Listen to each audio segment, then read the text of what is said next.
वक्रतुंड महाकाय कोटिसूर्यसमप्रभ निर्विघ्नं कुरु मे देव सर्वकार्येषु सर्वदा। दक्षिणे लक्ष्मणो यस्य वामे च जनकात्मजा पुरतो मारुतिर्यस्य तं वन्दे रघुनन्दनम्। रामो राजमणिः सदा विजयते रामं रमेशं भजे। रामेणाभिहता निशाचरचमू रामाय तस्मै नमः। रामान्नास्ति परायणं परतरं रामस्य दासोऽस्म्यहं। रामे चित्तलयः सदा भवतु मे भो राम मामुद्धर।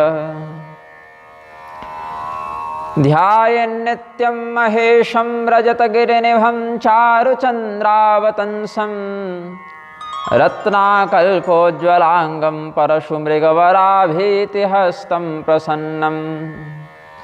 पद्मासीनं समन्तात्स्तुतममरगणैर्व्याघ्रकृत्यं वसानं। विश्वाद्यं विश्ववन्द्यं निखिलभयहरं पञ्चवक्त्रं त्रिनेत्रम्। श्रीनाथादिगुरुत्रयं गणपतिं पीठत्रयं भैरवं। सिद्धौघं बटुकत्रयं पदयुगं दूतिक्रमं मण्डलं। वीरानष्टचतुष्कषष्टिनवकं वीरावलिं पञ्चकं। श्रीमन्मालिनीमन्त्रराजसहितं वन्दे गुरोर्मण्डलम्। नारायणं नमस्कृत्य नरं चैव नरोत्तमं देवीं सरस्वतीं व्यासं ततो जयमुदीरयेत्। सीतारामगुणग्राम पुण्यारण्यविहारिणौ वन्दे विशुद्धविज्ञानौ कवीश्वरकपीश्वरौ।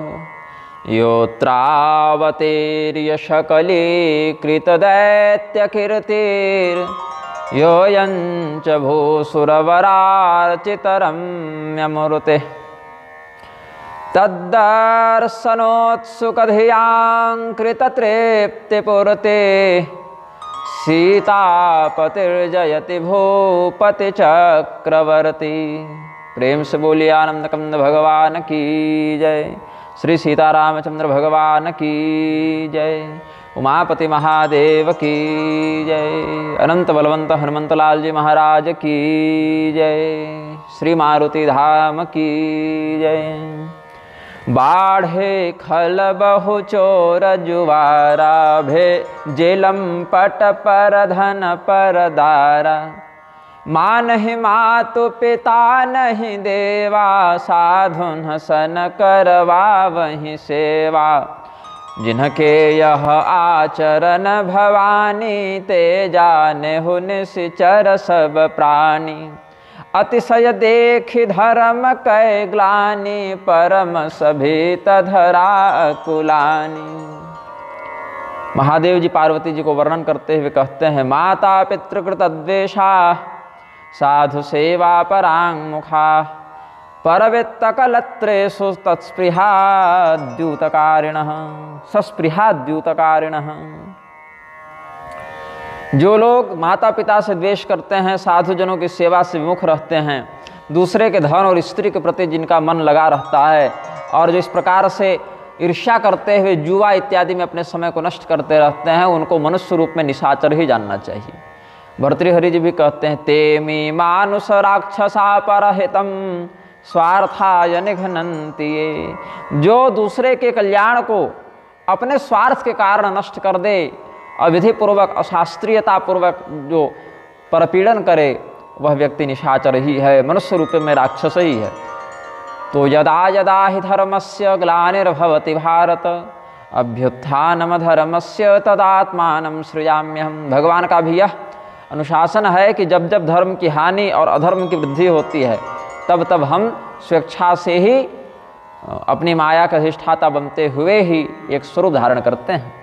तो जब पृथ्वी देवी देखें कि धर्म की ग्लानि हो रही है और बहुत अधिक हो रही है, कोई इसको संभाल नहीं पा रहा, इस विप्लव को कोई समाप्त नहीं कर पा रहा, तो किसकी शरण में हम जाएं, क्या करें, ऐसा चिंतन करते हुए पृथ्वी देवी ने गौ का रूप धारण किया और ऋषियों के पास गई, महर्षियों के पास गई। ये ऋषि महर्षि मिलकर देवताओं के पास गए और देवता मिलकर ब्रह्मदेव के पास गए। सुर मुनि गंधर्वा मिलकर सर्वागे विरंच के लोका, संग गोतनुधारे भूमि विचारे परम विकल भय शोका। ब्रह्मा सब जाना मन अनुमाना, मोर कछु न बसाए, जाकर तैं दासी सो अविनाशी, हमर मुतोर सहाई। भूमिर्भारेण मग्ना दशवदन मुखा शेष रक्षो गणानां, धृत्वा गौरूपमादौ दिविज मुनिजनैः साकमब्जासनस्य। मुनिजनैः एक ही अर्थ है।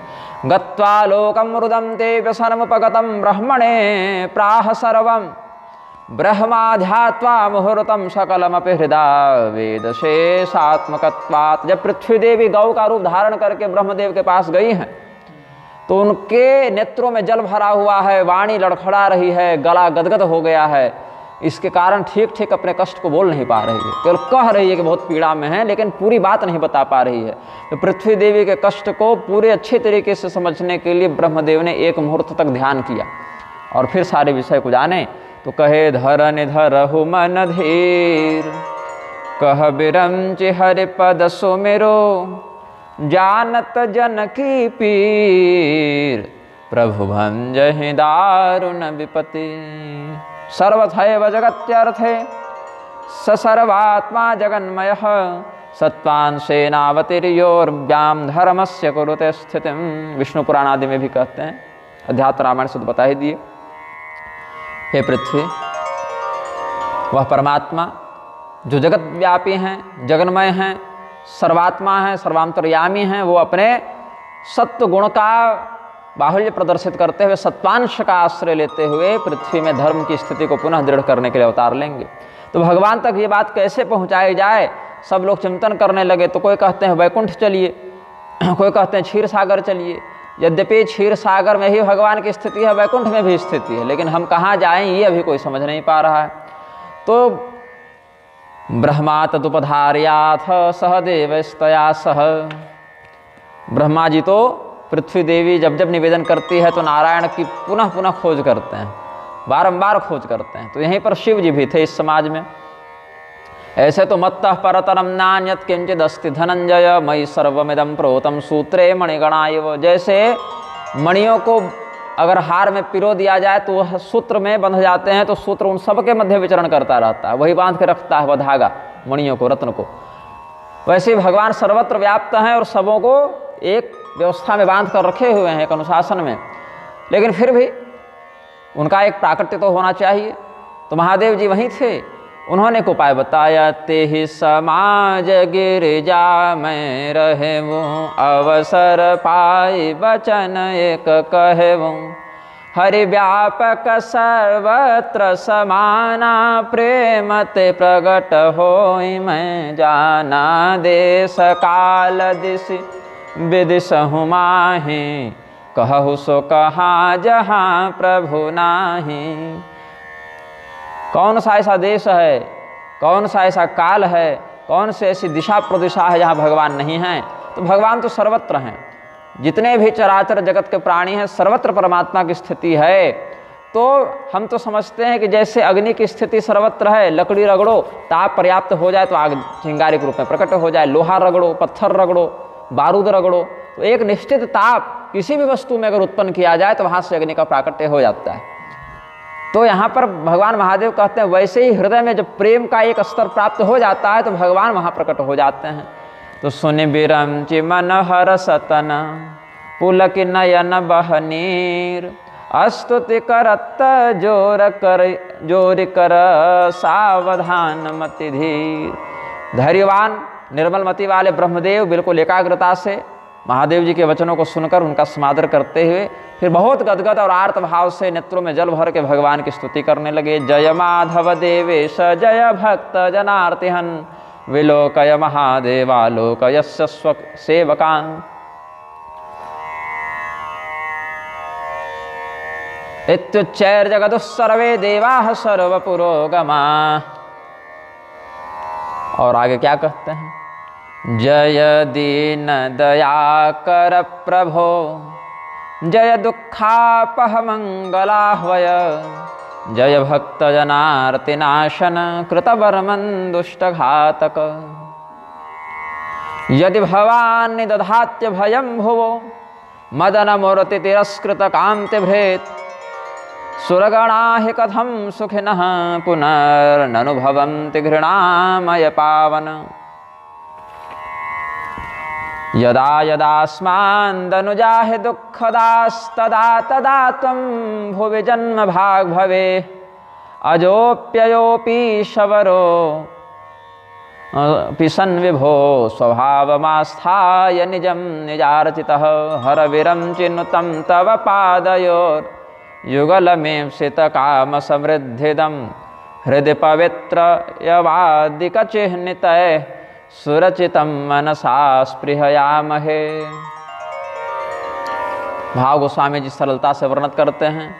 जय जय सुरनायक जन सुखदायक प्रणत पाल भगवंता गोद्विज हितकारे जय यसुरारे सिंधु सुता प्रियकंता पालन सुरधरने अद्भुत करने मरमु न जानय कोई सो सहज कृपाला दीन दयाला करवु अनुग्रह सोई। जय जय सुरनायक मूलम विष्णुर्देवानाम। भगवान नारायण सभी देवताओं की जड़ हैं और भगवान नारायण के ही माध्यम से समस्त देवता वृद्धि को प्राप्त होते हैं। तो हे समस्त देवताओं के नायक, हे समस्त लोगों को सुख देने वाले, हे अपने शरणागतों का पालन करने वाले भगवान, हे ब्राह्मण गौ संतों का हित करने वाले, हे राक्षसों का मर्दन करने वाले, हे भगवती लक्ष्मी के प्रियतम, हे देवताओं और पृथ्वी को धारण करने वाले, आपकी जो लीला है वो, आपकी जो कथा है वो अद्भुत है। आपके वास्तविक मर्म को कोई नहीं जान पाता। इतने महान होकर भी आप इतने कृपालु हैं, दीन वत्सल हैं, अब हमारे ऊपर अनुग्रह कीजिए। इस प्रकार से बारंबार निवेदन करने लगे। जय जय अविनाशी सब घटवासी व्यापक परमानंदा अविगत गोतेतम चरित पुनीतम माया रहित मुकुंदा जेहि लागी विरागे अति अनुरागे विगत मोह मुनि वृंदा निशिबासर ध्यावहि गुण गण गावहि जयति सच्चिदानंदा। हे अविनाशी ईश्वर, हम रावण के द्वारा विनाश के ही भय से आपकी शरण में आए हैं और आप तो अविनाशी हैं, सर्वव्यापी हैं, परम आनंद स्वरूपी हैं। हम अपने मन इंद्रियों वाणियों के द्वारा आपके चरित्र को नहीं पकड़ सकते। आपका वह पवित्र चरित्र हमारे इंद्रियों की पकड़ के बाहर है, क्योंकि हम माया के अंदर फंसे जीव हैं और आप माया से अतीत परब्रह्म हैं। जिनकी प्राप्ति करने के लिए बड़े बड़े सिद्ध साधक ऋषि जन भी समस्त भोग ऐश्वर्य का परित्याग करके, जिनकी प्रसन्नता के लिए तपस्या करते रहते हैं, दिन रात जिनका ध्यान करते रहते हैं, जिनके सद्गुणों का कीर्तन करते रहते हैं, प्रसीदताम नः समहा विभूति, ये सब ब्रह्मा जी कहते रहते थे। उन सत्य स्वरूपी, चित्त स्वरूपी, आनंद स्वरूपी परमात्मा की जय हो। जेहि श्रेष्ठ उपाय त्रिविध बनाए संग सहायन दूजा सो करऊ अघारे चिंत हमारे जानिय भगति न पूजा जो भव भय भंजन मुनि मन रंजन खंडन विपति बरु था। और यहाँ पर लिखते हैं गंजन विपति बरु था, इधर खंडन लिखे इधर गंजन लिखे। मन बच क्रम बानी छाड़ सयानी शरण सकल सुरजू था। किस प्रकार की सृष्टि है भगवान की? बोले भगवान ने सृष्टि के निर्माण में किसी का सहयोग नहीं लिया कि कोई बाहर से सामान मंगा लिए, कोई उपादान बना लिए, ये नहीं। भगवान स्वयं ही जगत के रूप में अपना एक बिंब प्रकट कर देते हैं और इसके लिए किसी और की सहायता की उनका आवश्यकता नहीं पड़ती। स्वयं ही सृजन रक्षण हरण विश्वम दध्रे संज्ञाम क्रियोचिताम, स्वयं ही अलग अलग भावों में स्वयं को प्रकट कर लेते हैं। इसीलिए पुरुष सूक्त में भगवान ने अपने स्वरूप को वेदोक्त मार्ग में निर्दिष्ट किया है। पुरुष सूक्त में कहते हैं ना, प्रथम मंत्र से आवाहन, दूसरे से आसन, तीसरे से पाद्य, चौथे से अर्घ्य, पांचवें से आचमन, छठे से स्नान, सातवें से वस्त्र, आठवें से यज्ञोपवीत, नौवें से गंध, 10वें से पुष्प, एकादश से धूप, द्वादश से दीप, त्रयोदश से नैवेद्य, चतुर्दश से दक्षिणा युक्त तांबूल, पंचदश से आरती प्रदक्षिणा और 16 से पुष्पांजलि। यही पुरुष सूक्त के 16 मंत्रों से भगवान का षोडशार्चन वर्णित है। ये सब पुष्कर संहिता इत्यादि में भी वर्णित हैं। प्रतिवेदम महाभाग यत् सूक्तम पौर संस्मृतम सर्वकर्म करम पुण्यम पवित्रम पापसूदनम। पुष्कर संहिता इत्यादि में वचन है कि पुरुष सूक्त के माध्यम से भगवान का आराधन समस्त पुण्यों को प्रदान करता है। तो यहाँ पर भगवान का उद्भव कारक स्वरूप वर्णित करते हैं ब्रह्मा जी। स्वयं ही जो परमात्मा रजोगुण का प्रभाव दिखाते हुए, सत्वगुण तमोगुण का प्रभाव दिखाते हुए ब्रह्मा विष्णु महेश के रूप में प्रकट हो जाते हैं, वही पाप नाशक भगवान हमारी भी चिंता करें। क्योंकि हम न भगवान की कोई विशेष भक्ति जानते हैं, न आराधन विधान जानते हैं, बस इतना जानते हैं कि सांसारिक समस्त भय क्लेशों से निवारण करने में वही समर्थ हैं। हमें हमारे मन को प्रसन्न करने वाले, समस्त विपत्तियों का गंजन खंडन करने वाले उन परमात्मा की शरण में हम आए हैं और अपनी बुद्धि को, अपने वाणी को बहुत प्रतिभाशालिनी हम नहीं दिखाते कि हम बहुत बढ़िया स्तुति करते हैं, बहुत तत्वनिष्ठ हैं, बहुत ज्ञानी हैं। ऐसा नहीं, हम बिल्कुल मूर्ख हैं, बिल्कुल हम सीधे साधे सरल व्यक्ति हैं। हमको बहुत अधिक ज्ञान नहीं है, बहुत पढ़े लिखे नहीं हैं, बस भगवान के शरण में है, ऐसा जानकर अपना समर्पण आपके प्रति हम करते हैं। तो ब्रह्मदेव ने जब ऐसा कहा और यह भी कहा, सारद श्रुति शेषा ऋषय अशेषा जा कहूँ को नहीं जाना, जेहि देन पियारे वेद पुकारे द्रवौ सो श्री भगवाना भववारिधि मंदर सब विधि सुंदर गुण मंदिर सुख पुंजा मुनि सिद्ध सकल सुर परम भयातुर नमत नाथ पद कंजा। भगवती सरस्वती जो ज्ञान के अधिष्ठात्री हैं, अनंत अनंत ज्ञान का निरंतर अपौरुषेय भाव से प्रवाह करने वाले वेदगण हैं, जितने भी ऋषि मुनि हैं, शेषनाग हैं, ये सब के सब जिनको तत्व दृष्टि से संपूर्णता से जानते हैं, ऐसा नहीं कह सकते।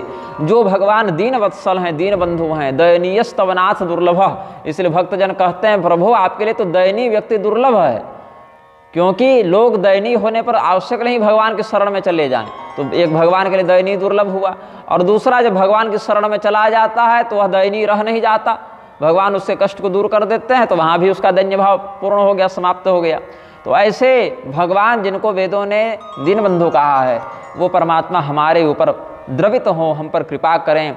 ये संसार रूपी समुद्र के लिए आप ही मंदराचल हैं, जो इस समुद्र को मथ के इससे भी हमारे लिए मोक्ष रूपी रत्न को प्रकट कर देते हैं। समस्त सद्गुणों के आप सन्निधान हैं, धाम हैं। आज समस्त देवता मुनि सिद्ध सब आपके पास बड़े भयातुर होकर आए हैं, आपके चरणों में प्रणाम कर रहे हैं। तो जाने सभय सुर भूमि सुनी वचन समेत सने गगन गिरा गंभीर भय हर निशोक संदेह। समस्त प्रकार के शोक और संदेह का निवारण करने वाली आकाशवाणी हुई, जिसको सुन के कोई संदेह नहीं बचा। वो जो चिंता थी, जो शोक संदेह था, सब चला गया। गंभीर वाणी में भगवान ने डरे हुए देवताओं को और भूमि को आश्वासन देते हुए कहा, क्या कहते हैं? भो ब्रह्म शर्वेन्द्र पुरोगमामरा शृण्वन्तु वाचं भवतां हितेरतां जाने दशग्रीव कृतं भयं वो तन्नाशयाम्यद्य कृतावतारः। हे देवताओं, हे ब्रह्मा जी, हे महादेव जी, और भी जो देवी देवता ऋषि मुनि यहाँ आए हैं, वो हमारे इस वचन को ध्यान से सुने। हम आपके हित के लिए एक कल्याणकारिणी वाणी बोलते हैं। मुझे पता है कि रावण के भय से आप लोग आक्रांत हैं, आप लोग चिंता न करें, हम अति शीघ्र एक सुंदर अवतार लेके आपके कष्ट का निवारण करेंगे। तो जने डर पाहु मुनि सिद्ध सुरेशा, तुम्हें लागी धरे हूँ नर बेसा। तो कब नर रूप धारण करेंगे, कब मनुष्य रूप आएंगे, कहाँ आएंगे? तो कहते हैं नृसिंह पुराण आदि में भी ये सब प्रकरण है, रामाश्वमेध में भी है, नृसिंह पुराण इत्यादि में भी है। तो सूर्यवंशोद्भव श्रीमान राजा भूत भुवि वीर्यवान, नामना दशरथः ख्यातस्तस्य पुत्रो भवाम्यहम्, रावणस्य विनाशाय चतुर्धांगेन सत्तम। 4 अंगों से, 4 स्वरूपों से हम सूर्यवंश में उत्पन्न बहुत पराक्रमी जो राजा भी पृथ्वी पर हैं, जिनका नाम दशरथ है, उनके पुत्र के रूप में आकर रावण का विनाश करेंगे। अंसन सहित मनुज अवतारा, लेहं दिन कर वंश उदारा। और ये राजा दशरथ और कौशल्या हैं कौन? तो कहे ये पूर्व काल के कश्यप और अदिति हैं। एक जन्म में मनुष्य रूपा भी बने हैं दशरथ कौशल्या, और ये लोग भी हैं। अदिति और कश्यप को भी एक बार एक कल्प में सौभाग्य मिला। तो कश्यप अदिति महातप कीन्हा, तिन्ह कह मैं पूरब बर दीन्हा। ते दशरथ कौशल्या रूपा, कौशलपुरे प्रगट नर भूपा। तो वही कौशल्या जी और दशरथ जी जो पूर्व काल में अदिति मैया और कश्यप प्रजापति थे, जिन्होंने तपस्या करके हमसे वरदान प्राप्त किया था कि हम उनके बालक के रूप में आए, वही लोग यहाँ आए हैं और उन्हीं के पुत्र के रूप में हम आएंगे। और देवर्षि नारद ने भी हमको शाप दिया है कि नारी का वियोग होगा, ये बंदरों से सहायता लेंगे। तो इसीलिए हम सोच रहे हैं कि जब जा रहे हैं तो अपनी परम शक्ति को भी साथ लेकर जावें, क्योंकि ऐसे भगवान ने कई अवतार लिए हैं जिसमें उनके विवाह की प्रत्यक्ष चर्चा नहीं है। जैसे कपिलावतार में, परशुराम जी के अवतार में बाल ब्रह्मचारी अति को ही मत क्या विवाह करेंगे वो।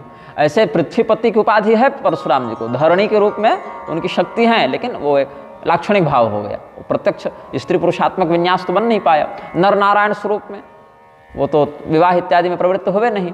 तो हो सकता है कि इस रूप में भी भगवान ऐसे ही आ जाए। बोले नहीं, हम सोच रहे थे कि जब जा ही रहे हैं तो अपनी शक्ति को प्रत्यक्ष रूप से ले जाएं, तो नारद मुनि वाला साप भी उसी अवतार में निपटा देंगे। क्योंकि कह रहे थे मनुष्य बनिएगा, बंदरों की सहायता लीजिएगा, ये भी लड़का इधर ये बानरों के हाथ से मार खाने का वरदान लिया हुआ है, तो बानर और मनुज यही दोनों इसको मारेंगे।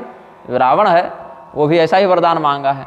तो इसीलिए अब आप लोग निश्चिंत हो जाएं। अध्यात्म रामायण में भी कहते हैं कश्यपस्य वरो दत्तस्तपसा तोषितेन मे, याचितः पुत्र भावाय तथेत्यंगीकृतं मया।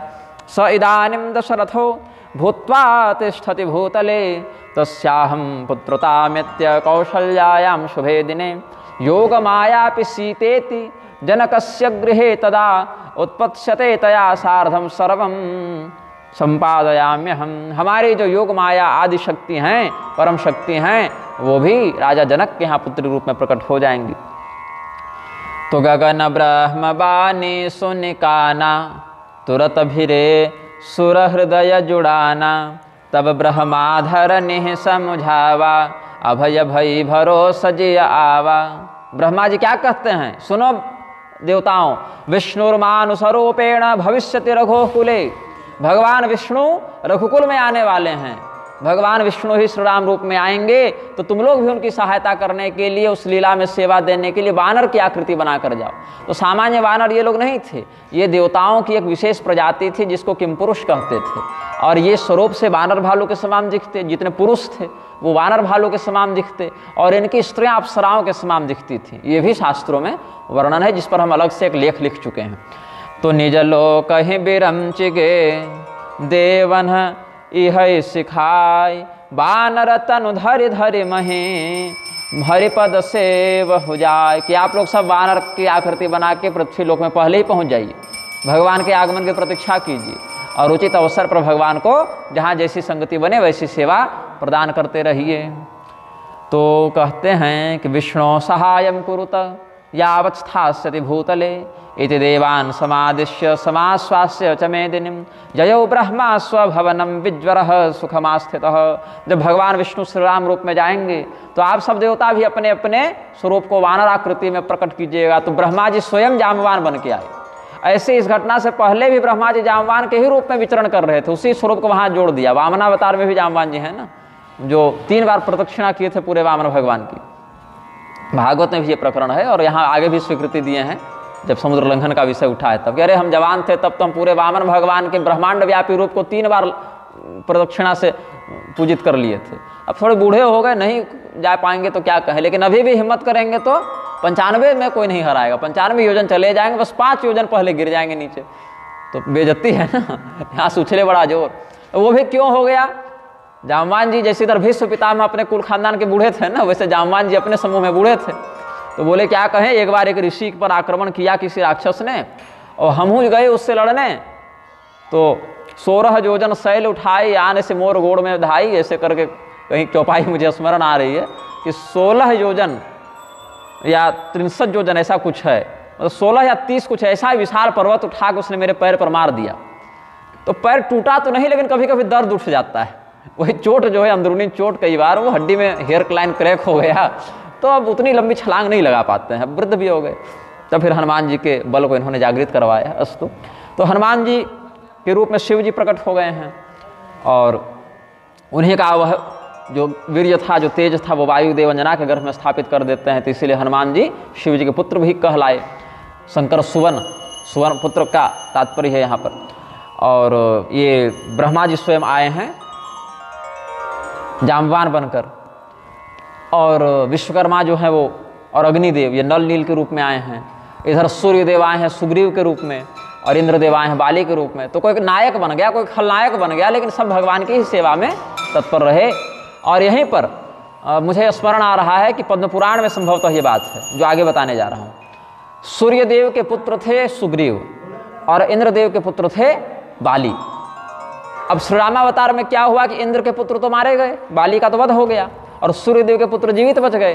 तो इनमें एक समझौता हुआ कि भगवान का जब अगली बार अवतार होगा तो हम लोग दोनों फिर एक एक पुत्र को भेजेंगे, और उस समय सूर्यदेव का पुत्र मरेगा और इंद्रदेव के पुत्र बच जाएंगे। ये समझौता हुआ।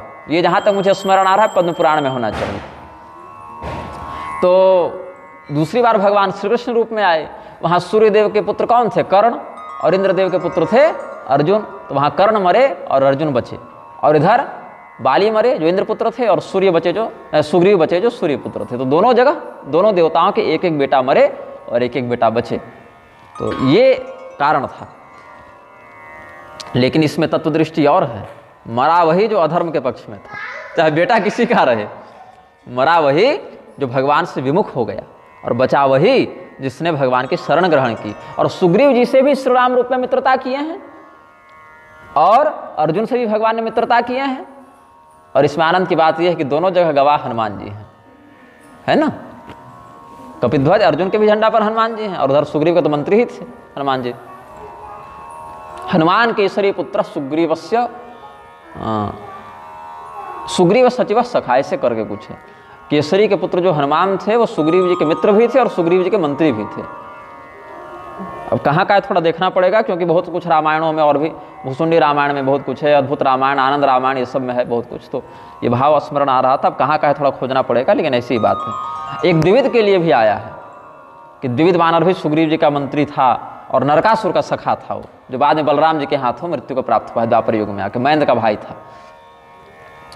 तो क्या हुआ कि जो कछुआय सुब्रह्मादीन्हा हरसे देव विलंबन कीन्हा बनचर देह धरी क्षिति माहि अतुलित बल प्रताप तिन्ह पाहि गिरि तरु नख आयुध सब बेरा हरि मार्ग चित वहि मति धीरा गिरि कानन जह तह भरि पूरी रहे निज निज अनेक रचिरूरी।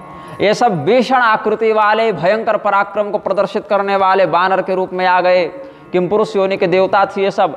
पहाड़, नख और पेड़, यही सबों को हथियार के रूप में प्रधानता से प्रयोग करते थे। ऐसे तो गदा इत्यादि भी प्रयोग करते हैं। हनुमान जी के पंचमुखी रूप में तो वंदे वानर नार सिंह खगराट क्रोड़ाश वक्त्रान्वितम दिव्यालंकरणम त्रिपंचनयनम दे दीप्यमानम रुचा हस्ताब्जय रसी खेट पुस्तक सुधा कुंभांकुशाद्रिम हलम खटवांगम फणिभू रुहम दशभुजम सर्वारि वीरापहम। ये 10 हाथों में पंचमुखी हनुमान 10 चीजों को धारण करते हैं। क्या क्या? तो 80 तलवार, खेट वो भी एक प्रकार का छोटा खड़ग ही होता है, फेंक कर लेकिन उसको मारना पड़ता है। पुस्तक, अमृत कलश, अंकुश, पहाड़, हल, खटवांग, सर्प और वृक्ष, जहाँ तक मुझे स्मरण आ रहा है यही 10 पंचमुखी हनुमान के स्वरूप में शास्त्रीय रीति से वर्णित है। और 5 मुख क्या हैं? तो वंदे वानर, नारसिंह, खगराट मतलब पक्षीराज गरुड़, क्रोड़ मतलब सुअर वाराह और अश्व मतलब घोड़ा। ये 5 हनुमान जी के पंचमुखी मुख हो गए। ऐसे तो हनुमान जी के सप्तमुखी भी हैं और एकादश मुखी भी हैं, और बाद में जाके परम विश्वरूपावस्था में सहस्रमुखी हनुमान जी भी होते हैं। तो सहस्र वदन हनुमान जी का वाहन होता है ऊँट, ऊँट पर सवारी करते हैं हनुमान जी। तो बहुत कुछ ऐसे भी मंदिर आपको भारत में मिलेंगे जहाँ पर हनुमान जी के आगे, जैसे नंदीश्वर बैठते हैं शिव जी के आगे, वैसे शिवावतार हनुमान जी के आगे वो ऊँट का एक विग्रह बनाते हैं। बहुत सी जगह परंपराओं में ऐसा है। इनका वर्णन मैत्रेय जी को पराशर मुनि ने पराशर संहिता में किया है। तो यहाँ पर कहते हैं देवाश्च सर्वे हरिरूपधारिण स्थिता सहायार्थमितस्ततो हरे महाबलाः पर्वत वृक्षयोधिनः प्रतीक्षमाणा भगवंतमेश्वरम। ये सब हरि रूप धारिण देवा, मतलब वानर की आकृति धारण करने वाले ये सब देवता भगवान हरि की सहायता करने के लिए, दोनों जगह हरि आया है। देवाश्च सर्वे हरि रूप धारिण, तो क्यों हरि मतलब वानर का रूप क्यों बनाया? तो स्थिता सहायार्थमितस्ततो हरे, भगवान हरि आएंगे उनकी सहायता की सेवा करेंगे, तो इसीलिए वानर का रूप धारण करके ये सब हैं। ये सब बड़े बड़े पराक्रमी भगवान के अवतार की प्रतीक्षा करते रहे। तब तक अथ राजा दशरथः श्रीमान सत्यपरायणः अयोध्याधिपतिर्वीरः सर्वलोकेषु विश्रुतः। तीनों लोकों में जिनकी कीर्ति विस्तार को प्राप्त हो रही है, ऐसे महाराज दशरथ जो ऐश्वर्यवान हैं, सत्यपरायण हैं, वो अयोध्या जी के राजा बने। धन्यवाद प्रभु, वैसे भी बिजली बाधित हो रही थी। अवधपुरी रघुकुल मनि रावु वेद विदित तेहि दशरथ नावु धर्म धुरंधर गुण निधि ज्ञानी हृदय भगति मति सारंग पानी। ऐसे भी रंगनाथ भगवान इनके कुल देवता थे ना, विष्णु भगवान का रंगनाथ स्वरूप जो है वो इनके कुल देवता के रूप में पूजित होते थे। तो ये धर्म की धुरी को धारण करने वाले, समस्त गुणों की खान, वेद वेदांत के दिव्य ज्ञान से युक्त, भगवान की निर्मल भक्ति से युक्त राजा दशरथ का चरित्र वर्णित करते हैं। अब इनके जीवन में ऐसे तो राजा दशरथ की 3 पत्नियों का वर्णन प्रधानता से है, कौशल्या, सुमित्रा और कैकेयी। अब कहीं कहीं कैकेयी को छोटी रानी के रूप में भी वर्णित किए हैं और कहीं कहीं मंझली रानी के रूप में वर्णित किए हैं। इसमें थोड़ा सा मतभेद है। तो जहाँ कैकेयी को मंझली रानी के रूप में वर्णित किए हैं, वहाँ जो संतान क्रम है, सबसे बड़े श्री रामचंद्र जी, उनके बाद भरत जी और फिर लक्ष्मण और शत्रुघ्न, ये भी कहीं कहीं वर्णित है। कहीं कहीं वर्णित है कि नहीं, मंझली रानी सुमित्रा जी थी, तो पहले श्री राम जी उत्पन्न हुए, फिर लक्ष्मण जी उत्पन्न हुए, फिर कैकेयी जो छोटी रानी थी उनसे भरत जी उत्पन्न हुए, और फिर वापस सुमित्रा जी से दूसरा संतति दूसरी उत्पन्न हुई जो शत्रुघ्न जी के नाम से प्रसिद्ध हुई। ये एक दूसरा मत है। फिर आनंद रामायण में कहते हैं कि कौशल्या जी से श्री राम जी हुए, ये बात ठीक है, और सुमित्रा जी से लक्ष्मण जी हुए, ये बात ठीक है, लेकिन कैकेयी से ही भरत और शत्रुघ्न दोनों हुए थे। जहाँ तक मुझे स्मरण आ रहा है, ऐसा ही वहाँ पर एक वैशिष्ट वर्णित है। शायद ऐसा आपको भी स्मरण होगा, पढ़े आनंद रामायण। तो और इसमें एक विचित्र बात है, ये तो 3 रानियों की बात हो गई। अब राजा दशरथ की 4 रानियों का वर्णन पद्म पुराण में, कौशल्या, सुमित्रा और सुरूपा, सुवेशा। तो वहाँ 4 रानियों से 4 पुत्र हुए, सुरूपा से भरत और सुवेशा से शत्रुघ्न और सुमित्रा से लक्ष्मण और कौशल्या से राम जी। ये वहाँ अलग बात है। फिर एक मत इसमें यह और है कि राजा दशरथ की 300 से अधिक पत्नियाँ थीं, जिसमें 3 प्रधान थीं, और बृहद्धर्म पुराण आदि का अनुसरण करें और भी अन्य रामायणों को देखें तो 700 से भी अधिक गणना हो जाती, 300, 360, 700। लेकिन प्रधानता से इतने मतभेदों के बाद भी एक मत सर्वमान्य है कि 3 पत्नियां उनमें से विशिष्ट थीं, जिनमें बड़ी रानी जी जो हैं वो कौशल्या जी हैं, जो पूर्व काल में अदिति जी थी।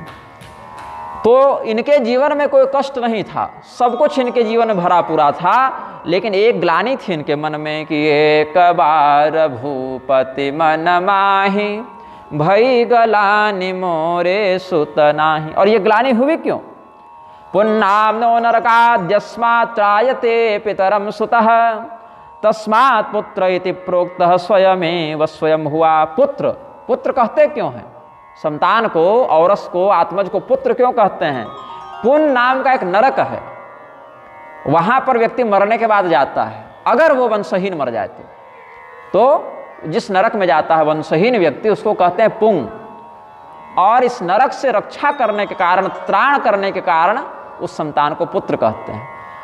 अब कई बार क्या होता है कि पुत्र तो कुपुत्र भी हो जाए, माता पिता के प्रति वैर भाव रखने लगे, नालायक निकल जाए, वो सत्पुत्र नहीं है। वो केवल समझना चाहिए कि हमारे पिता के मूत्रेंद्रिय से निकला हुआ एक मल है, जैसे गिरिपात हो जाए, पेशाब हो जाए, वैसे ये भी हो गया, लेकिन इसका जीवन निष्फल ही रहा, ऐसा उसको धिक्कारते हुए शास्त्रों ने कहा।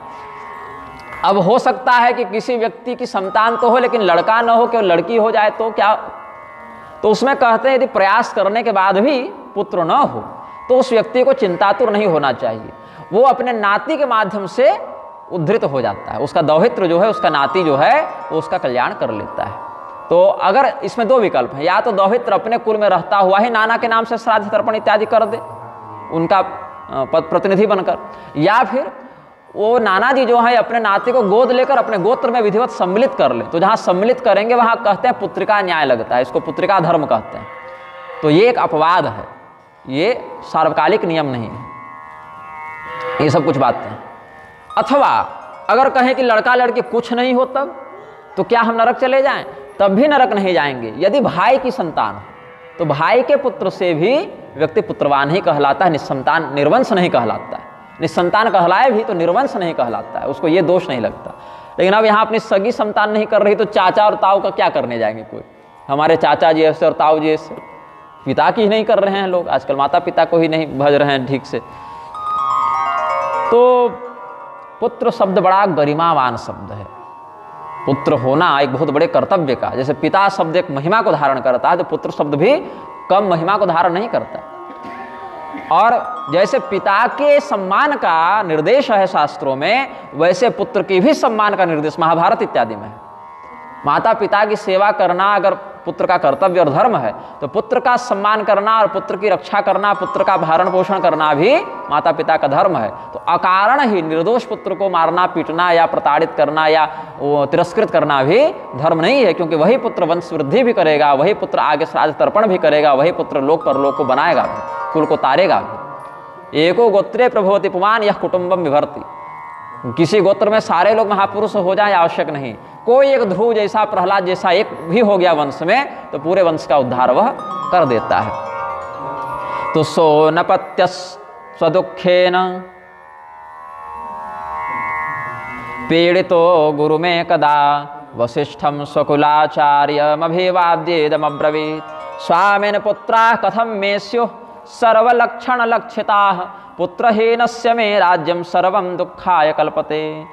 निज दुख सुख सब गुरु ही सुनायऊ कहि वशिष्ठ बहु विधि समुझायऊ। गुरुदेव हमारे कुल में संकट है, वंश नहीं बढ़ रहा है, कोई उपाय बताइए। पहली बार ये बात नहीं हुई, इनके खानदान में ऐसा ही चलता आया था कि हमेशा 2-5 पीढ़ी के बाद ये संकट आ जाए, सदैव 2-5 पीढ़ी के बाद ये संकट आ जाए। आप प्रारंभ में देखें युवनाश्व की संतान नहीं हो रही थी। इसी सूर्यवंश में 50-60 पीढ़ी पहले एक श्रेष्ठ राजा हुए, उनका नाम था युवनाश्व। तो युवनाश्व महाराज क्या कि उनकी 100 पत्नियां थीं। प्रयास करने के बाद भी जब संतान नहीं हुई तो गुरुजी के यहाँ चले गए। गुरुजी जंगल में रहते थे, भले राजपुरोहित थे लेकिन महल में ये लोग रहते नहीं थे, वो जंगल में त्याग तपस्या पूर्ण रहते थे। राजा को काम है तो हमारे पास आवे, मार्गदर्शन देंगे। और आजकल के गुरुजी नेताजी के साथ सेल्फी खींच के डालेंगे और अपने आप को गरिमा मान लेंगे कि आज हम मुख्यमंत्री से मिले, प्रधानमंत्री से मिले। प्रधानमंत्री को ना सौभाग्य का अनुभव होना चाहिए कि हम संत से मिले। संत जी खुश हुए चल रहे हैं कि अरे आज विधायक जी से मिला, सांसद जी से मिले। तो अगर विश्वामित्र जी, वशिष्ठ जी चाहते तो क्या रावण के पास जाके नहीं उसकी चापलूसी कर सकते थे? क्या दिक्कत थी? रावण तो वेद पढ़ ही रहा था ना, अपना तो पूजा पाठ करता ही था, उसी गुरु जी बन जाते। शुक्राचार्य जी बने ही हुए हैं राक्षसों गुरु, उसी में बहाली अपनी भी निकलवा देते। तो शुक्राचार्य जी को तो भगवान ने वही विभाग दिया है, वही उनका डिपार्टमेंट है, वही उनका कार्य है, तो इसीलिए उनको दोष नहीं लगता। और शुक्राचार्य जी ने कभी राक्षसों को ये नहीं कहा कि तुम ऋषियों को मार दो, तो गौ हत्या कर दो, तो यज्ञ भ्रष्ट कर दो, ऐसा नहीं कहा। हाँ, इतना अवश्य था कि हमारे यजमान स्वर्ग में बैठे हैं तो देवताओं से युद्ध करके उनको पराजित करें, इतना बस करते थे। लेकिन कभी गलत शिक्षा शुक्राचार्य जी नहीं दिए हैं। अब आजकल के नए नवेले हिंदू शुक्राचार्य जी को भी गाली देते रहते हैं, जबकि शुक्राचार्य जी को कभी ना मुशना कभी कह के भगवान ने 10वें अध्याय में अपनी विभूति में गिना है। और रिश्ते में शुक्राचार्य जी भगवान के साला भी लगते हैं, क्योंकि उनकी बहन लक्ष्मी जी से भगवान विष्णु विवाह किए हैं। शुक्राचार्य जी की बहन है ना, भृगु की पुत्री लक्ष्मी जी, भार्गवी सिंधु संभूता। लक्ष्मी जी जो समुद्र से उत्पन्न हुई हैं वही भृगु जी की पुत्री रूप में भी आई हैं। और शुक्राचार्य जी कौन है? भार्गव मुनि हैं, भृगु पुत्र हैं। तो यहाँ पर युवनाश्व की हम चर्चा में निकल गए। राजा युवनाश्व गए कहाँ? जंगल, यज्ञ करवाने लगे। भागवत में प्रसंग आपको मिलेगा, आप भागवत के अभ्यास से जुड़े हुए हैं तो स्मरण कीजिएगा ये प्रसंग। और वहाँ पर गुरु जी क्या करवाने लगे? यज्ञ। और उस पुत्रेष्टि यज्ञ के अधिष्ठाता देवता कौन थे? बोले देवराज इंद्र। इंद्र का यज्ञ करवाने लगे। तो ऐन्द्र यज्ञ जो है वो चल रहा था, तो एक समय ऐसा आया कि गुरु जी एक कलश में जल रखे थे, उसी जल को मंत्र से अभिमंत्रित करके और रात को सुरक्षित रखे थे। अगले दिन रानी नहा धोकर फिर उस जल को पीती तो गर्भधारण की क्षमता विकसित होती। वो अभिमंत्रित जल था। अब राजा जंगल में थे, अपने शिविर लगा हुआ था। अब महल में तो हर प्रकार की सुविधा है कि 2 बार ऐसे ताली बजाए तो 10 नौकर आ गए, यहाँ महाराज क्या आदेश है। अब जंगल में तो सारी व्यवस्था सीमित होती है। तो राजा को रात को प्यास लगी, बहुत ज़्यादा प्यास लगी। भगवान की इसमें भी कोई इच्छा ऐसी होगी जो ये करवाना चाहते होंगे। तो राजा युवनाश्व को इतनी ज़्यादा प्यास लगी और उनको कोई सेवक दिखा नहीं, तो जल की खोज में यज्ञ मंडप में घुस गए और वही उनको कलश में जल रखा दिखा तो उठ के पी गए। और इस मंत्र के विपरीत फल के कारण पुरुष होने के बाद भी उनको गर्भधारण का कष्ट भोगना पड़ा और शल्य चिकित्सा इत्यादि के माध्यम से संतान को जन्म दिए। और उस संतान का भरण पोषण देवराज इंद्र ने किया। अपने तर्जनी अंगुली में देवराज इंद्र ने अमृत का संयोग करके मानधाता के मुख में, जो बालक जन्म लिया उसके मुख में डाला और कहा मानधाता, मैं इस बच्चे का भरण पोषण करूंगा। इसीलिए उस बालक का नाम पड़ा मानधाता। बाद में ये मानधाता चक्रवर्ती राजा बने। रावण इत्यादि समस्त दस्यु जनों को, डकैतों को नियंत्रित करने के कारण, पराजित करने के कारण इनका नाम त्रसद दस्यु पड़ा। और अपनी अति महत्वाकांक्षा के कारण जब ये देवराज इंद्र से युद्ध करने गए तो देवराज इंद्र ने कहा कि पहले पूरी पृथ्वी पर अपना आधिपत्य कीजिए। और पृथ्वी पर मथुरा के राजा, जो मधुदैत्य ने मधुरा या मथुरा नगरी बसाई थी, उसी के पुत्र लवणासुर से युद्ध करते हुए वीर गति को प्राप्त हुए। इनके वंश में बाद में हरिश्चंद्र इत्यादि का जन्म हुआ। हरिश्चंद्र भी निसंतान थे, तो वरुण देवता से उन्होंने याचना की कि आप हमें पुत्र प्रदान करें और उस पुत्र को ही हम बलि के रूप में आपके पास काट देंगे, भेंट कर देंगे। तो वरुण देवता ने पुत्र तो दे दिया, लेकिन राजा हरिश्चंद्र वात्सल्य के कारण अपने पुत्र का वध नहीं कर सके, बलिदान नहीं कर सके। तो आज करेंगे, कल करेंगे, हमारा बालक अभी छोटा है, अभी दूध के दांत नहीं निकले हैं, दूध के दांत नहीं टूटे हैं, अभी यज्ञोपवीत नहीं हुआ है, अभी समावर्तन नहीं हुआ है, ये सब बहानेबाजी करते रहे और समय बीत गया। अंत में रोहित जो हैं हरिश्चंद्र के पुत्र, वो घर से भाग गए और जंगल चले गए। वरुण देवता के प्रकोप से राजा हरिश्चंद्र को जलोदर हो गया। ये जानकर बारंबार देवराज इंद्र के रोकने के बाद भी रोहित वापस आए और अजिगर्त नामक ऋषि के पास जाकर एक पुत्र की मांग की। अजिगर्त के 3 पुत्र थे, सुनहसेप, सुनहपुच्छ और सुनहलांगूर। तो ये जो मंझले पुत्र थे उनका नाम था सुनहसेप। 100 गाय के बदले सुनहसेप को खरीद के हरिश्चंद्र ले आए और कहा कि अपने पुत्र के बदले इसी को संकल्प करके प्रतिनिधि भूत में काट देंगे। और ये सुनहसेप विश्वामित्र जी का भाचा था, विश्वामित्र जी मामा थे इसके। तो अपने भगने को ऐसे कटता हुआ देखकर उनको दया आ गई, ये भी बड़ा रोने लगा, तड़पने लगा। तो जो बधिक था, जो आलभन करता, वो व्यक्ति कह दिया हम इसको नहीं मारेंगे, इस बच्चे का वध करने का साहस मेरा नहीं है। अंत में क्या हुआ, उस राजा ने कहा कि जो व्यक्ति इसका वध करेगा, इस बालक को मारेगा, हम उसको और भी पुरस्कार देंगे। तो जो पिता थे अजीगर, तो वही आकर बोले कि 100 गाय हमको दोगे तो हम ही अपने पुत्र को मार देंगे। धिक्कारने लगे सब लोग। अंत में विश्वामित्र जी से रहा नहीं गया, तो बोले वरुण देवता के अलावा कोई इसका उपाय नहीं कर सकता। तो वरुण देवता से संबंधित कुछ मंत्र बताए और कहे तुम अब वरुण देवता की ही शरण में चले जाओ, इससे पहले कि राजा तुमको समर्पित करे तुम स्वयं समर्पित हो जाओ। तो वरुण देवता उसकी स्तुति से प्रसन्न हुए और आलभन का अर्थ स्पर्श करना भी होता है, तो केवल उसको छू कर फिर छोड़ दिया। बाद में सोचा गया कि ये लड़का अब कहाँ जाएगा, बोले वापस घर जाएगा। बोले घर नहीं जाएगा क्योंकि पिता ने इसको बेच दिया। फिर बोले हरिश्चंद्र के यहाँ रहेगा, बोले यहाँ भी नहीं रहेगा क्योंकि इसको हरिश्चंद्र ने वरुण देवता के लिए खरीदा था और काटने के लिए खरीदा था, अभी हरिश्चंद्र का भी नहीं रहा। बोले तो विश्वामित्र वरुण देवता का हो जाएगा। बोले वरुण देवता तो देवता हैं, देवता को जो आप चढ़ाते हैं सो देवता अपने पास थोड़े ले जाते हैं, भावना से केवल उसका ग्रहण करते हैं। बोले तब जिसने इसकी रक्षा की वही इसके पिता होंगे, इसके मामा ने इसकी जान बचाई, इसीलिए अब ये मामा की संतान के रूप में गोत्र में सम्मिलित होकर चला जाएगा। तो भृगुवंशी जो सुनस्यप था वो उधर भृगु गोत्र से हटके फिर चला गया कौशिक गोत्र में, और कौशिक मुनि विश्वामित्र जी का पुत्र भाव से वह दत्तक पुत्र हो जाता है और उसका एक नया नाम रखा जाता है देवरात। और वही देवरात जी जो हैं उनको कौशिक रामायण सुनाए हैं विश्वामित्र जी। फिर यहाँ भी एक वंश वृद्धि में समस्या हुई। फिर आगे राजा कलमाशपाद के समय देखिए, जिनकी चर्चा कल कर रहे थे हम, जो राजा कलमाशपाद जिनके चरण काले हो गए थे, जो वशिष्ठ जी के शाप से राक्षस बन गए थे, तो उनको अपनी संतान नहीं होगी ऐसा शाप था। मदयंती रानी से फिर वशिष्ठ जी ने नियोग करके अस्मक को जन्म दिया, वहाँ से फिर वंश आगे बढ़ा है, ये सब भी कथा है। इधर आकर देखिए राजा दिलीप की संतान नहीं हो रही थी, तो नंदिनी गौ की सेवा से फिर वशिष्ठ जी ने रघु नामक पुत्र होने का वरदान दिलवा दिया था। तो ये सब बारंबार वंश वृद्धि में समस्या आ रही थी, तो यहाँ भी ऐसा ही हुआ। तो कहे कि चिंता मत करो, मैं अपने दिव्य ज्ञान से देख रहा हूँ कि तुम्हारी एक नहीं 4 संतान होगी। धरहु धीर होए हहि सुतचारे, त्रिभुवन विदित भगत भयहारी। अपने भक्तों के कष्ट का हरण करने वाले भगवान का अवतार तुम्हारे यहाँ होगा 4 रूपों में। ततो ब्रवेद वसिष्ठस्ते भविष्यन्ति सुतास्तव। वशिष्ठस्तम यहाँ पर अनुस्वार का लोप कर दिया है, टंकन दोष हो गया इसमें। चत्वारः सत्व संपन्ना लोकपाला इवापरा। तो एक निर्देश दिया वशिष्ठ जी ने कि तुमको पुत्रेष्टि यज्ञ करना पड़ेगा। और पुत्रेष्टि यज्ञ कराने में निपुण कौन है? अभी बोले कि विभांडक के पुत्र श्रृंगी मुनि जो ऋष्य श्रृंग हैं, वही ये यज्ञ बढ़िया से करा सकते हैं। और ये रिश्ते में तुम्हारे दामाद भी लगते हैं।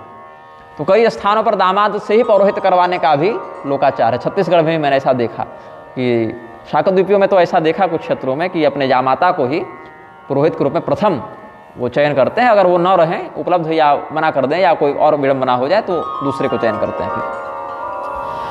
तो राजा रोमपाद जो अंग देश के राजा थे, उनकी मित्रता थी अयोध्या नरेश दशरथ जी से। और दशरथ जी की एक शांता नाम की पुत्री थी, जिसका कन्या मतलब पुत्री भाव से गोद दे दिए थे रोमपाद को। और वहाँ से फिर विभांडक मुनि के पुत्र श्रृंगी ऋषि से उनका विवाह होता है, तो एक प्रकार से दामाद ही लगे। तो श्रृंगी ऋषि वशिष्ठ बुलावा, पुत्र काम शुभ यज्ञ करावा, भगत सहित मुनि आहुति दीन है, प्रगटे अग्नि चरु करलीन है। आजकल क्या होता है कि टीवी पर देख के, पेपर में देख के, यूट्यूब में देख के किसी के भी पीछे लोग चले जाते हैं, अपना गुरु बना लेते हैं कि ये बढ़िया गुरु लग रहे हैं, इन्हीं से दीक्षा ले लो, इन्हीं से सब पूजा पाठ कराओ। अब तो ऑनलाइन पूजा होने लगी ना, घर बैठो और हम यहीं से पढ़ देते हैं और तुम वहीं जल ढार देना। ये सब प्रपंच मत करो, कुल पुरोहित की शरण में रहो, कुलाचार का पालन करो। राजा दशरथ नहीं जा सकते थे श्रृंगी मुनि के पास, अपने गुरु जी के पास गए। गुरु जी मार्ग बताए तो वहाँ से फिर श्रृंगी मुनि आए। ये विधि होती है।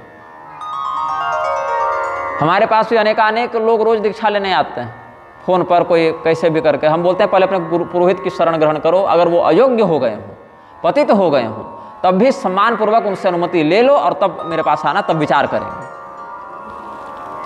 अब कई बार क्या होता है, कुल पुरोहित लोग भी बहुत प्रपंच कर देते हैं। महाराज जी, छत्तीसगढ़ की ही बात बताऊं, गांव का नाम नहीं लूँगा, केवल घटना बता देता हूँ। अभी कुछ दिन पहले हिमाचल प्रदेश का एक व्यक्ति था, उसके गांव में बहुत वर्षों से अकाल पड़ रहा था, शूद्र वर्ण का था, लेकिन भक्ति भाव रखता है, सात्विक आचार विचार से रहता है, एकादशी इत्यादि भी करता है। तो हमसे पूछा कि कोई मंत्र बताइए जिसको हम जप सके और हमारा अकाल दूर हो सके। अब पूरे भारत में बारिश हो रही थी, उसके यहाँ नहीं हो रही थी, तो बड़ी विडंबना। तो हमने कहा कि इंद्रदेव से प्रार्थना करो, वर्षा के अधिष्ठाता वही हैं, पर्जन्य देव हैं। तो बोले वो तो हम रोज कर रहे हैं लेकिन फिर भी नहीं हो रही। हम बोले अब विधिपूर्वक करो। तो बोले क्या मंत्र जपें? अब शूद्रादि को वैदिक मंत्र का उपदेश भी निषिद्ध है, प्रणव सहित दे नहीं सकते हैं। तो नमस्कारांत मंत्र हमने बता दिया कि पर्जन्याय नमः, पर्जन्य को प्रणाम है, ऐसा ही कहो। आकाश की ओर देखकर उस लड़के ने 3 दिन उसका पाठ किया और अब ऐसी घनघोर वर्षा हुई कि पूरा गांव खुशहाल हो गया। अब मुझे धन्यवाद उसने दिया फेसबुक पर कमेंट में, मैंने सुना, मैंने कहा चलो ठीक है, मंगल हो। अब उसकी देखा देखी 5-7 और लोग जिनके क्षेत्र में अभी तक भयंकर गर्मी पड़ रही थी और कोई जल का नामो निशान नहीं, वो भी करने लगे। उनके यहाँ भी वही प्रभाव दिखा। तो बहुत से लोग चिढ़ाने लगे, करे सावन है तो पानी बरसेगा है, ये तो संयोग है, अगर हिम्मत हो तो गर्मी में करा के दिखाओ। तो ये सब तमाशे का विषय नहीं है, कौतुक का विषय नहीं है। जिसके हृदय में श्रद्धा होती है और देवताओं के प्रति आर्त भाव से जो निवेदित होता है गुरुवाक्य का अनुसरण करके, देवता उसी पर कृपा करते हैं। हाँ, अब इसमें अगर पूर्वकाल का कोई प्रारब्ध ही ऐसा हो कि दंड भोगना है, तब देवता भी तत्काल कृपा नहीं करते, तब उस मंत्र बल की शक्ति को और बढ़ाना पड़ता है। तो मैं 2017 में मार्च महीने में गया था छत्तीसगढ़ के एक गांव में। तो वहाँ भयंकर अकाल पड़ा हुआ था, कई वर्षों से वहाँ अनुकूल जलस्तर नहीं था। 40-50 घर थे उस गांव में और जलस्तर उसका बिल्कुल सूख गया था। एक ही सरकारी चापाकल था, वो नल चलता था, उससे पूरा गांव किसी प्रकार से जीवन यापन करता था। तो वहाँ के मुखिया हमारे पास आए और अपनी पगड़ी रख दिए नीचे कि आप कुछ कीजिए, अब हम क्या करते। तो हमारे मुख से शोधभूत एक उपाय प्रकट हुआ कि चंद्रमा के मंत्रों का प्रयोग करते हुए पलाश की समिधा से आहुति दो। अब स्वयं मत दो, मतलब तांत्रिक मंत्र आदि का प्रयोग करके कुछ करो, लेकिन चंद्रमा देवता होने चाहिए, पलाश की समिधा होनी चाहिए, इसका प्रयोग करो। तो वो लोग अपने गुरुजी के पास गए और गुरुजी भी ब्राह्मण ही थे, लेकिन अन्य जाति ब्राह्मण थे। तो पता नहीं मन में क्या सोचे, बोले नहीं नहीं नहीं, हम उनके दूसरा का बताया काम हम नहीं करते। तो 1 साल कुछ नहीं किया उन लोगों ने। तो अब समस्या थी। फिर मुखिया ने कहा चलो किसी प्रकार से मनाए कि गुरुदेव हमारा कल्याण कीजिए। पुरोहित जी को मनाया कि हवन करवा दीजिए, हवन कर दीजिए। तो पुरोहित जी ने हवन कर दिया और आज उस घर में घर घर पानी है, उस गांव में कोई समस्या नहीं। एकदम अगले वर्ष से ही जलस्तर बिल्कुल सुधर गया। सब जिस वर्ष हवन हुआ, एक वर्ष तो लोग हठ में नहीं किए, जिस वर्ष कार्य हुआ उसी वर्ष से उनकी समस्या समाप्त हो गई। तो वो लोग कहे कि अब यज्ञ कराएंगे और हमको बुलाकर प्रवचन कराएंगे, ऐसा विचार किए। तो पुरोहित जी कह दिया कि अगर उनको बुलाओगे तो हम अग्निकुंड में कूद के मर जाएंगे। तो हमने कहा फिर हमको मत बुलाओ भाई, तुम्हारा गांव खुश रहे सुखी रहे, हमको क्या मतलब, बुलाओ चाहे मत बुलाओ, तुम्हारे पुरोहित जी से अपना बिगाड़ क्यों करोगे। तो कई बार ऐसा भी हो जाता है, लेकिन आश्रय कुलगुरु का ही लेना चाहिए पहले, उनका वह प्रथम अधिकार है। तो श्रद्धा होनी चाहिए, भक्ति होनी चाहिए, तभी मंत्र कार्य करता है और उसमें पूर्वकृत को ऐसा अशुभ प्रारब्ध न हो जो उस मंत्र के प्रभाव में अवरोध उत्पन्न करे। तो क्या कहते हैं, भगते सहेत मुनि आहुति दीन है, प्रगटे अग्नि चरु कर लीन है, श्रद्धया हूयमानेग्नौ तप्त जाम्बू नद प्रभ पायसम स्वर्ण पात्रस्थम गृहीत्वोवाच हव्यवाट। अग्निदेव प्रकट हुए हवन कुंड से साकार विग्रह लेकर, हाथ में स्वर्णमय पात्र है जिसमें दिव्य खीर है, पायस है, और कहे गृहाण पायसम दिव्यम पुत्रेयम देव निर्मितम लप्ससे परमात्मानं पुत्रत्वेन न संशयः इत्युक्त्वा पायसं दत्त्वा राज्ञे सोमतरदधे नलः ववन्दे मुनिशार्दूलौ राजा लब्ध मनोरथः। अग्निदेव ने कहा कि देखो, जो वशिष्ठ जी ने तुमको आशीर्वाद दिया है कि 4 पुत्र होंगे, जो भविष्यवाणी की है हृदय से सोचकर, वही सारा कार्य सिद्ध होगा। अब ऐसा करो, जिसको जैसी जैसी योग्यता तुम समझो, ये हविष्य बांटकर खिला दो अपनी पत्नियों को, ये तुम्हारा कर्तव्य रहा। ऐसा कह के आशीर्वाद दे के अग्निदेव अंतर्ध्यान हो गए। जो वशिष्ठ कछु हृदय बेचारा, सकल काज भासिद्ध तुम्हारा, यह विबाटे देहु नृप जाई, जथा योग्य जेहि भाग बनाई। तब अदृश्य पावक भय, और यहाँ कहते हैं तब अदृश्य भय पावक, दोनों पाठ वेद हो गया। सकल समहि सबहि समुझाई, परमानंद मगन नृप हरसन हृदय समाई। फिर ववंदे मुनि शार्दूलौ राजा लब्ध मनोरथ। अपने कुल गुरु वशिष्ठ को और कार्य गुरु जो यज्ञ करने बैठे हैं उसके होता जो हैं, ऐसे होता तो यही थे, वशिष्ठ जी ही आहुति दिए हैं, लेकिन आचार्यत्व तो किया है श्रृंगी मुनि ने, मार्गदर्शन वही दे रहे थे प्रधान से, तो उनको भी प्रणाम किया। फिर तब ही राय प्रिय नारी बुलाई, कौशल्यादि तहाँ चले आई, अर्ध भाग कौशल्य ही दीन्हा, उभय भाग आधे कर लीन्हा, कर कीन्हा कैकेयी कह नृप सोदयऊ, रहवो सौभय भाग पुनि भयऊ। कौशल्या कैकेयी हाथ धरी, दिन सुमित्र ही मन प्रसन्न करे।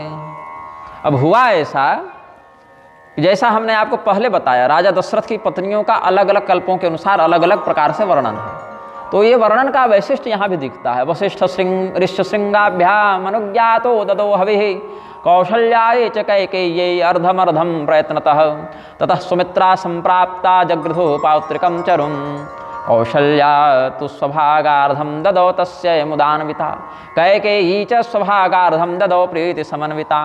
जब राजा दशरथ ने आवाज़ दी है कि भविष्य पाने के लिए आ जाओ, तो सबसे पहले कौशल्या जी आईं और ठीक उनके पीछे पीछे कैकेयी जी आईं। तो राजा दशरथ ने दिया तो लोग देखे हम लोग दो ही हैं, तो आधा आधा बांट लिए। और सुमित्रा जी नहीं आई थी तो उधर ध्यान ही नहीं गया किसी का, सुमित्रा जी भी हैं। तो जब ये लोग पाने के लिए तत्पर हुए, तब सुमित्रा जी को आते हुए देखा तो इनको लगा करे इनको कैसे छोड़ रहे हैं हम। तो कौशल्या जी ने कहा कि अच्छा कोई बात नहीं, मेरे पास है, हम अपना आधा दे देते हैं इसको। तो कैकेयी जी कहीं कह रहे आप क्यों दीजिएगा, आप तो बड़ी महारानी, आप पूरा पाइए, हम ही अपने वाले से आधा दे देते हैं। तो आधा मैं दूंगी के चक्कर में दोनों ने आधा आधा दे दिया। तो इसीलिए सुमित्रा जी की 2 संतानें हुई, क्योंकि 2 भागों में उन्होंने उस भविष्य को प्राप्त किया। ये भी एक मत है। फिर एक मत यह कहता है कि कौशल्या जी ने पूरे भविष्य का आधा भाग किया और स्वयं लिया और फिर सुमित्रा जी को दे दिया। सुमित्रा जी ने उस आधे भविष्य के फिर और आधे आधे भाग किए और उसमें आधा स्वयं रख के फिर आधा, मतलब कौशल्या जी में 50% रखा, 50% सुमित्रा जी को दे दिया। और सुमित्रा जी ने उस 50 के फिर आधे आधे हिस्सा किए तो 25% हो गया, चौथाई भाग हो गया 2, उसमें 1/4 स्वयं लिया और 1 कैकेयी जी को दे दिया। और कैकेयी जी ने उस 25 के भी आधे भाग किए, 12.5% हो गया, उसमें आधा रख के फिर 12.5% दे दिया सुमित्रा जी को वापस। तो ऐसा विभाजन भी हमारी माता जी ने किसी ग्रंथ के आधार पर बचपन में बताया था। तो 50% प्रसाद किसने पाया, कौशल्या जी ने पाया। 25% भाग सुमित्रा जी ने पहले पाया, फिर जो 25% भाग बच गया उसका 12.5 कैकेयी जी ने पाया और 12.5 पुनः सुमित्रा जी ने पाया। ये भी एक विभाजन प्राप्त होता है। तो यही बेधे गर्भ सहित सब नारी भई हृदय हरसित सुख भारी। इसी प्रकार से उपभोज्य चरुप सर्वा स्त्रियो गर्भ समन्विता देवता इव रेजुस्ता स्वभाषा राज मंदिरे। उस दिव्य प्रसाद को पाकर इन देवियों का शरीर चमकने लगा, निखर गया, इनके शरीर से प्रकाश की किरणें निकलने लगी, जैसे देवताओं के शरीर से प्रकाश की किरणें निकलती हैं। ये अपने राजमहल में घूमती थी तो लगता था कि कोई देवता ही यहाँ आकर विचरण कर रहे हैं। और उस दिव्य चरु के प्रभाव से गर्भवती हुई हैं। तो समयानुसार प्रसव काल आया। सामान्यतया भगवान के अवतार 10वें मास के पूर्ण होने पर होते हैं। तो भगवान स्वयं गर्भ में आए तो नहीं हैं, मतलब ऐसे मलमूत्राविष्ट गर्भाशय में प्रवेश तो भगवान नहीं करते उस भाव से, लेकिन गर्भावस्था के लक्षणों को केवल प्रकट कर देते हैं। तो जोग लग्न ग्रह बार तिथि सकल भये अनुकूल चर अरु अचर हर सजुत राम जन्म सुख मूल। उत्तम योग, उत्तम लग्न, ग्रह, वार, तिथि सब अनुकूल हैं।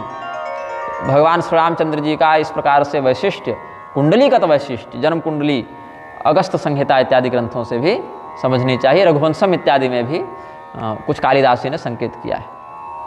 भगवान श्री कृष्ण की कुंडली श्री प्रश्न संहिता में वर्णित है और भगवान श्री राम जी की कुंडली का संकेत अगस्त संहिता से प्राप्त हो जाता है। तो गुरु कृपा से हमारे पास दोनों ग्रंथ हैं, तो समय अनुसार पन्ना पलटने का सौभाग्य मिलता है। नवमित थी मधुमास पुनीता शुक्ल पक्ष अभिजित हरि प्रीता मध्य दिवस अति शीतन घामा पावन काल लोक विश्रामा। नवमी तिथि है, चैत्र महीना है, शुक्ल पक्ष की नवमी है, मध्याह्न काल है, बहुत गर्मी नहीं बहुत ठंडा नहीं। चैत्र के शुक्ल पक्ष में बहुत ज़्यादा लू भी नहीं चलती और शीतलहरी भी नहीं चलती, तो समशीतोष्ण माहौल है। और भगवान आ रहे हैं तो दिव्य अभिजित मुहूर्त है।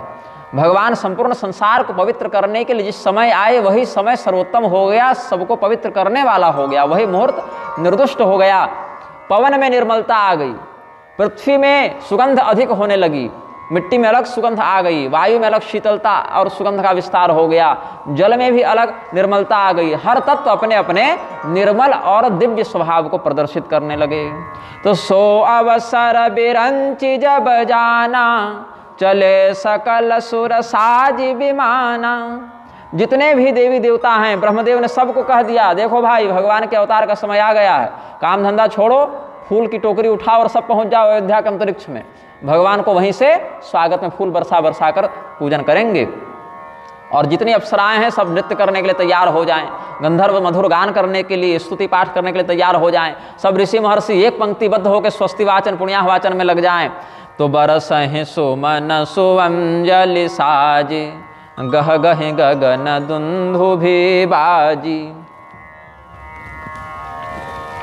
स्तुति करहि नाग मुनि देवा, बहुविध लावहि निज निज सेवा। तो भगवान के प्राकट्य से ठीक पहले गर्भस्तुति की है देवताओं ने। सुर समूह विनती करी, पहुँचे निज निज धाम। जग निवास प्रभु प्रकटे, अखिल लोक विश्राम। तो कब हुए? दशमे मास कौशल्या, सुसुवे पुत्र मद्भुतम। जातो विष्णुर्महायशाः, जिनके यश की कोई सीमा नहीं है, जिनका यश सबसे महान है, ऐसा भगवान नारायण का प्राकट्य, भगवान विष्णु का प्राकट्य हो रहा है। मधुमासे, कौशल्या जी का गर्भकाल जब 10वें मास में पहुंच गया, तो मधुमासे चैत्र महीना आने पर, शीते पक्षे शुक्ल पक्ष आने पर, नवम्याम नवमी तिथि में, कर्कटे शुभे कर्क लग्न में, पुनर्स्वृक्ष सहिते पुनर्वसु नक्षत्र में, उच्च स्थे ग्रह पंचके, जब 5 ग्रह अपने उच्च स्थिति में थे। तो मेषे पूषणि संप्राप्ते, जब मेष राशि में भगवान पूषादित्य सूर्यदेव विद्यमान थे, तो सूर्यदेव मेष राशि में उच्च के होते हैं, ऐसा ही है ना। हाँ, तो पुष्पवृष्टि समाकुले, और पूरा आकाश जो है वो फूल की बारिश से ढक गया। सूर्यदेव कह रहे थोड़ा सा छोड़ दो जी, हम भी देखेंगे, हमारे खानदान है भाई, सूर्यवंश में ही आ रहे हैं। तो आविरासित जगन्नाथ परमात्मा सनातन, जो नित्य हैं, अविनाशी हैं, परमात्मा हैं, जगन्नाथ हैं, जगतपति हैं, ऐसे प्रभु का प्राकट्य हो रहा है। भये प्रगट कृपाला दीन दयाला, कौसल्या हितकारी, हरषित महतारी मुनि मनहारे, अद्भुत रूप विचारी, लोचन अभिरामा, तनु घन श्यामा, निज आयुध भुज चारि, भूषण बनमाला नयन विशाला, शोभा सिंधु खरारी, कह दुई कर जोरी, स्तुति तोरी, केहि विधि करो अनंता, माया गुण ज्ञानातीतय माना, वेद पुराण भनंता, करुणा सुख सागर सब गुण आगर, जेहि गावहि श्रुति संता, सो मम हित लागे जन अनुरागे, भयउ प्रगट श्रीकंता, ब्रह्मांड निकाया निरमित माया, रोम रोम प्रतिवेदक हैं मम उरसो बासी, यह उपहासी सुनत धीर मति थिर न रहें, उपजा जब ज्ञाना प्रभु मुस्काना, चरित बहुत विधि किन्ह चहै, कहे कथा सुहाई मातु बुझाए, जेहि प्रकार सुत प्रेम लहै, माता पुनि बोली सोमति डोली, तजहु तात यह रूपा, की जय शिशुलीला अति प्रेयशीला, यह सुख परम अनूपा, सुने बचन सुजाना रोदन ठाना, होई बालक सुर भूपा, यह चरित जे गावहि हरि पद पावहि, ते न परहि भवकूपा, यह चरित जे गावहि हरि पद पावहि, ते न परहि भवकूपा। प्रेम से बोले श्री राम लला सरकार की जय। नीलोत्पल दल श्याम पीतवासाश्चतुर्भुजा, जलजारुण नेत्रांत स्फुरत कुंडल मंडितः। भगवान का जब प्राकट्य हुआ तो क्या कहते हैं?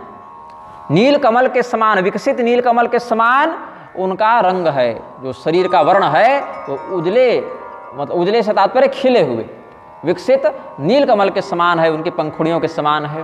भगवान ने पीतांबर धारण कर रखे हैं, भगवान की 4 भुजाएं हैं, भगवान के नेत्रों में किनारे किनारे रक्त कमल की लालिमा है। मैंने अभी संपूर्णानंद संस्कृत विश्वविद्यालय से कोई काव्य संग्रह प्रकाशित हो रहा है, श्री रामचंद्र जी के विषय में बहुत कुछ है। तो श्री राघवेंद्र चरितम का जब हम लेखन कर रहे थे, अभी तो पूरा नहीं हुआ है, लेकिन वो एक मेरे जीवन का बहुत बड़ा कार्य है जो भगवान संपादित करा दें। तो उसमें जब परशुराम जी वाला प्रकरण आया विवाह के बाद, तो परशुराम जी ने जब भगवान श्री रामचंद्र जी का वैष्णव तेज समझ लिया, ये परमात्मा है ऐसा जान लिया, तो स्तुति किए हैं। तो वहाँ पर हमने भगवान के नेत्रों को लाल रंग का बताया, जलजारुण नेत्रांतम। ये तो नेत्रांत, ये तो अध्यात्म रामायण का विषय है। और वहाँ भी और अन्य स्थानों पर भी भगवान के नेत्रों को लाल रंग से जब चिन्हित किया है, तो कुछ विद्वानों ने आपत्ति की कि केवल क्रोध के समय ही भगवान का नेत्र लाल अच्छे लगते हैं और सौम्य प्रकरणों में तो लाल नेत्र नहीं होने चाहिए। तो वहाँ पर समझना चाहिए कि जो व्यक्ति बहुत सुकुमार होता है, बहुत कोमल होता है और उसके शरीर में बहुत सुकुमारता होती है, तो लालित्य के रूप में, अरुणत्व के रूप में प्रकट हो जाता है। तो यहाँ भी जलजारुण नेत्रांत, ये ही महादेव जी वर्णित किए हैं। स्फुरत कुंडल मंडितः, भगवान के कानों में कुंडल झिलमिला रहे हैं। सहस्रार्क प्रत्येकासः किरीटी कुचितालकः, भगवान के जो केश हैं कुचित या कुंचित, किरीटी कुंचितालकः, कुंचित मतलब घुंघराले, घुंचे हुए बाल उनके हैं। और भगवान करली हेयर कहते हैं उसको ना। और भगवान का जो दिव्य विग्रह है वो करोड़ों करोड़ों सूर्यों के समान, हजारों हजारों सूर्य रश्मियों के समान भगवान की शोभा है, प्रकाश है। भगवान ने क्या धारण किया है? शंख चक्र गदा पद्म वनमाला विराजितः। अब भगवान विष्णु को हे दिखाने के चक्कर में गिरधर चर्चा कर रहे थे ना, निज आयुध भुजचारी का अर्थ किए हैं भुजाओं से विचरण करने वाले, मतलब भुजाओं से ही जिनकी कीर्ति विख्यात है। भुजचारी में 4 भुजा वो अर्थ नहीं किए, 4 भुजाएं वो अर्थ नहीं किए। भुजचारी मतलब जैसे ब्रह्मचारी होता है, ब्रह्म में विचरण करने वाला, तो वैसे भुजचारी का अर्थ कर दिए भुजाओं के माध्यम से जिनकी कीर्ति विचरण कर रही है, मतलब कहीं से कुछ जोड़ देते हैं। लेकिन यहाँ अध्यात्म रामायण में स्पष्ट जहाँ से विषय गोस्वामी जी लिए हैं, शंख चक्र गदा पद्म वनमाला विराजित, यही अर्थ लगाए हैं महादेव जी।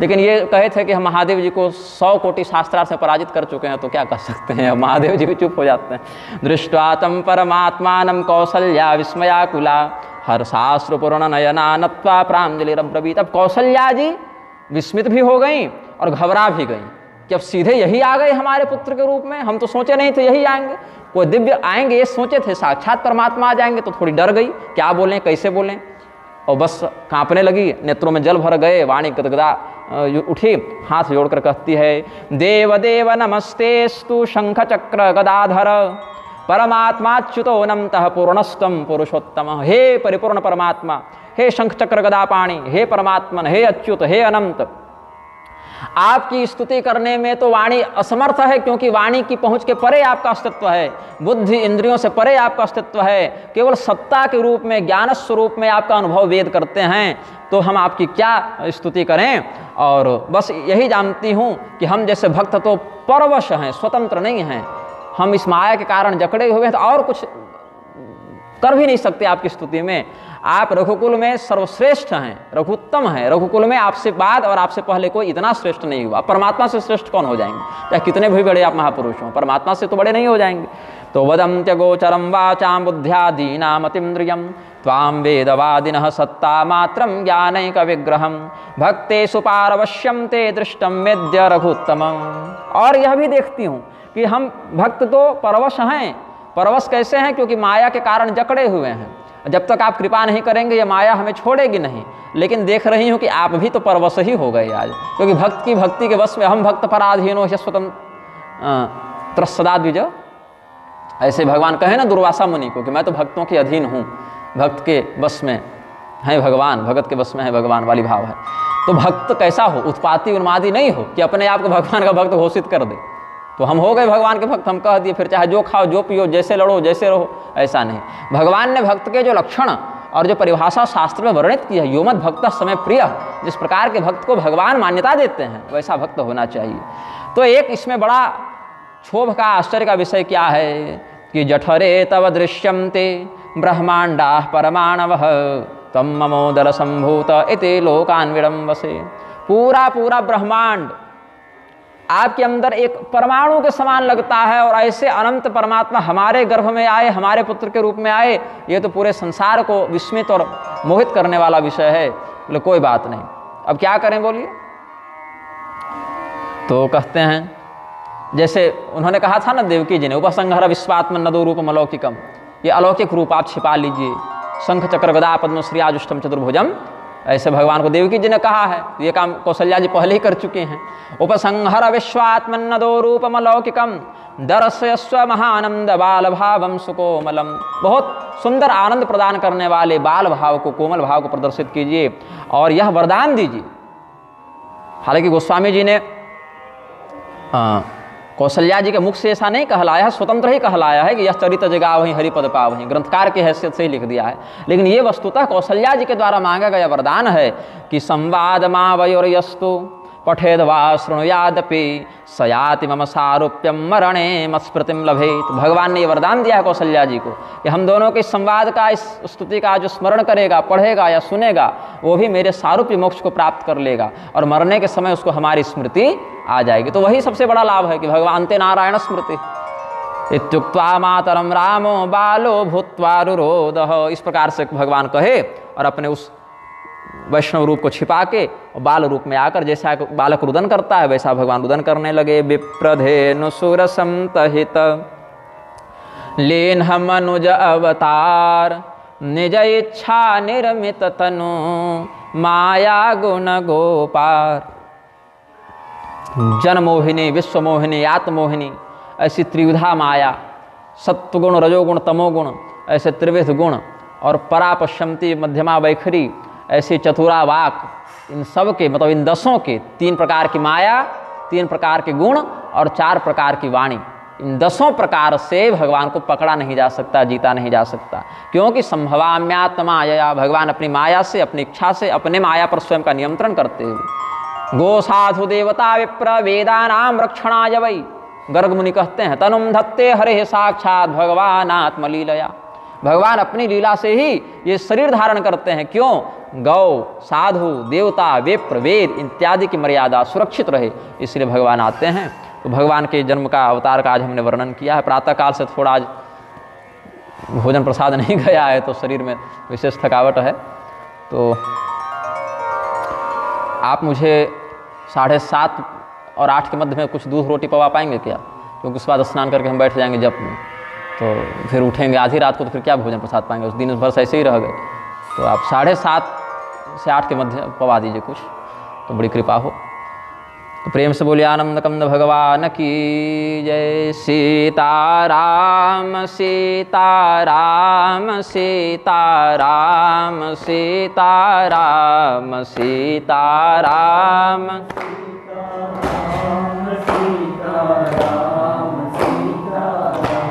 राधे श्याम राधे श्याम राधे श्याम राधे श्याम राधे श्याम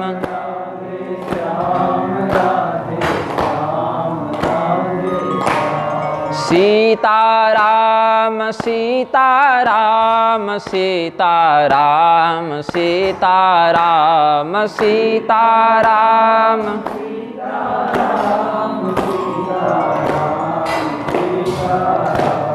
राधे श्याम राधे श्याम राधे श्याम राधे श्याम राधे श्याम।